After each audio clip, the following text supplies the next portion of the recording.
Hello, aspirants. In this session, we will talk about the Biopharmaceutical Alliance. Okay, this was in news, तो इसको detail में समझ लेते हैं थोड़ा सा. This is from The Hindu. India, South Korea, US, Japan and EU launched the Pharmaceutical Alliance. तो इसके बारे में थोड़ा सा डिटेल जान लेते हैं. ये आपके प्रीलिम्स में भी आने के चांसेस है और मेंस में आपका एज अ फॉर्डर मटेरियल भी काम करेगा. Now, what are pharmaceuticals? These are complex medicines which are made from living cells or organism. ठीक है, रिमेंबर दिस, बायोफार्मास्यूटिकल्स जब हम बात कर रहे हैं तो ये कॉम्प्लेक्स मेडिसिन तो है but they are made from living cell and organism. ठीक है, production they are obviously living cell से बना रहे हैं तो हम काफी cutting edge biotechnological methods use करने होंगे. इन्हें हम दो क्लासेस में डिवाइड करते हैं. One is biologics and another one is biosimilars. Now biologics की जब बात कर रहे हैं तो हम यहाँ पे उन मेडिसिन की बात करते हैं that comes from living organism. ठीक है, उसमें एनिमल सेल्स भी यूज सकते हैं, उसमें माइक्रो ऑर्गेनिज्म भी यूज सकते हैं लाइक ईस्ट एंड बैक्टीरिया. और तो पहला जो बायोलॉजिक क्लियर किया गया था ह्यूमन यूज के लिए वो था इंसुलिन. ठीक है, ये बायोलॉजिक्स में आता है. सेकेंड इज ये भी बायोलॉजिक ही होते हैं and it is highly similar to another biologic but वो जो बायोलॉजिक थे दीज आर पेटेंटेड. ठीक है, अब पेटेंटेड है तो फिर अफोर्डेबिलिटी का इशू आ जाएगा, right. So original biologic they are patented, तो उसी के रिगार्डिंग यहाँ पर ये बना लिया जाता है एक जो उसके जैसा ही होता है almost same. Now you will say कि फिर जेनरिक वर्जन क्या है. देखिए, जेनरिक वर्जन में सिर्फ फॉर्मूला सेम होता है बट वो डिफरेंट है. ठीक है, अभी मैं तीनों में डिफरेंस क्लियर कर दूंगा आपको. सो पहला HGH human growth hormone, this was the first biosimilar which was approved in Europe. Okay, तो ये दोनों एग्जांपल हो गए. Biologics cannot be copied exactly, and so biosimilars are not identical to their original biologic. Alright, this point, remember this point. इसी तरह के statement आपको prelims में आके कंफ्यूज करेंगे. They are potential for precise and targeted treatment, usually injected into the body like insulin.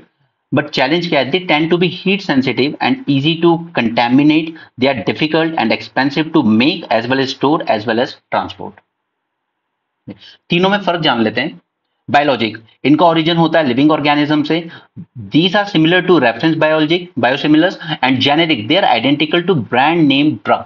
ठीक है, ये अगर पेटेंटेड ड्रग अफोर्डेबल नहीं है तो फिर उसका जेनेरिक वर्जन बना लिया जाता है. ठीक है, तो ये तीनों के ओरिजिन में फर्क है.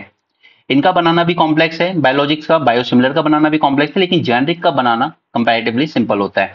रेगुलेटरी अप्रूवल की बात करें तो बायोलॉजिक में इट इज वेरी रिगरस. इसमें भी काफी स्ट्रीमलाइन है बट फिर भी रिगरस है. बट ये भी इसका सिमिलर जैसा बायोलॉजिक्स का वैसे ही इसका भी होता है regulation. Okay, safety and efficacy same standard same standard same standard. Time and investment इसको बनाने में 8 से 10 साल लगते हैं, बायोसिमिलर्स को बनाने में 7 to 8 years एंड जेनेरिक में just 2 to 3 years. Cost, these are the most expensive but biosimilars are comparatively less expensive and generic are even more cheaper. Okay, तो सेविंग्स पे असर पड़ता है फिर आपका, उसमें आपकी सेविंग्स और घट जाती है, यहाँ पे फिर भी ठीक रहती है. यहाँ पे more savings in the brand name drug. और थोड़े दिन पहले हमने न्यूज़पेपर में डिस्कस भी किया था कि गवर्नमेंट ने कंपलसरी कर दिया था कि आप जेनेरिक वर्जन ही प्रेस्क्राइब करेंगे डॉक्टर्स, बट बाद में फिर इसको डिसीजन को वापस लिया गया by protest from doctor lobby. Pharmaceutical alliance topic of the day है हमारा. Pharmaceutical alliance, there was a huge drug supply shortage seen during the COVID-19 pandemic. Even TB के ड्रग्स की भी शॉर्टेज हो गई थी. And the production of the essential raw materials and ingredients of pharma products are concentrated in few countries, especially China. हम लोग pharmacy of the world हैं, लेकिन हमारे यहाँ दवाई बनने में जो API यूज किया जाता है, जो भी रॉ मटेरियल लगता है वो पूरा चाइना से आता है. और वहां से जब डिसरप्शन हुआ था सप्लाई चेन में तो फिर दवाइयों की शॉर्टेज सब जगह हुई थी. Formation. It was initially organized during US Korea Critical Emerging Technology Dialogue in 2022. इसकी पहली मीटिंग हुई Santiago during bio international convention 2024, the world's largest pharmaceutical exhibition. आज इसके मेंबर सिर्फ यूएसए साउथ कोरिया के अलावा भी इंडिया ने भी ज्वाइन किया, जापान ने भी ज्वाइन किया और यूरोपियन यूनियन ने भी. गोल क्या है? To identify and mitigate the weakness in the biopharmaceutical supply chain through advance manufacturing technologies and robust research and development initiative. तो ये इंडिया के लिए बहुत बेनिफिशियल होगा क्योंकि हमारे यहाँ मैन्युफैक्चरिंग कैपेसिटी बहुत अच्छी है. सिर्फ अगर हमें उतनी फंडिंग और उतनी क्रिटिकल टेक्नोलॉजी मिल जाती है और हम इनके साथ मिलकर रिसर्च एंड डेवलपमेंट इनिशिएटिव में पार्ट करेंगे तो ऑब्वियसली बात है कि हमारे फार्मा सेक्टर को और बूस्ट मिलेगा. It is a crucial step towards enhancing economic security as well as public health resilience on global scale. Now, what are the key objectives? ठीक, तो सबसे पहले जैसे इसकी ओरिजिन ही क्यों हुआ, क्योंकि चाइना में सप्लाई चेन डिसरप्ट हुई थी, तो वही हमारा सबसे पहला ऑब्जेक्टिव होगा that we need to build a resilient supply chain that means ensuring the production of essential raw materials and ingredients is diversified, किसी एक कंट्री पे डिपेंड नहीं रहना है, and not overly concentrated in few regions, right. तो पहला objective clear है। Second is coordinating the bio policies and regulations by harmonizing the standards and procedures it will facilitate smoother cross border collaboration। ठीक है, ऐसा ना हो कि हर country में रेगुलेटरी नॉर्म्स अलग अलग है, इनको हम हार्मोनाइज कर सकें। It may also reduce the bureaucratic hurdles that can impede the swift delivery of critical biopharmaceutical products. Third is supporting research and development. It places strong emphasis on joint research and development efforts. By pooling their resources and expertise, the member countries intend to accelerate innovation in biopharmaceutical field. It also plans to ensure that new and effective treatments are developed and made accessible more rapidly.